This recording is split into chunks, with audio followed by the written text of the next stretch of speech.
আজকে আমরা পদ্মা নদীতে আসছিলাম, তো সকালে আসছিলাম, এখন চলে গেতেছি। এখন 10:30 বাজে, তো মাছ না পাওয়ার কারণে অনেক শিকারি আইছে, কেউ তেমন মাছ পায় নাই। প্রায় 8-10 জন শিকারি আইছে ওই সামনের দিকে।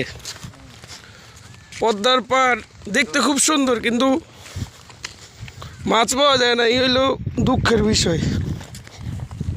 তো ইনশাল্লাহ এখন পয়েন্ট চেঞ্জ করবো, যাবো কই চান্দের চর।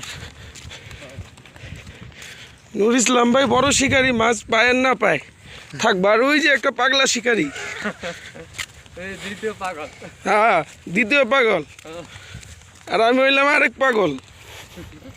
তো মাছ ধরতে হইব, মাছ পাই আর না পাই ভাই, নদীতে আইলে সবসময় মাছ পাইতে হইব তা কথা না। এটা পদ্মার পয়েন্ট, পুরান ফেরিঘাট, কিন্তু ভাই মাছ নেই, আগের মতো মাছ নেই। কেউ আইসেন না ভাই, পুরা হতাশ। মানে আশা মানে একবারে টাকাগুলো লস।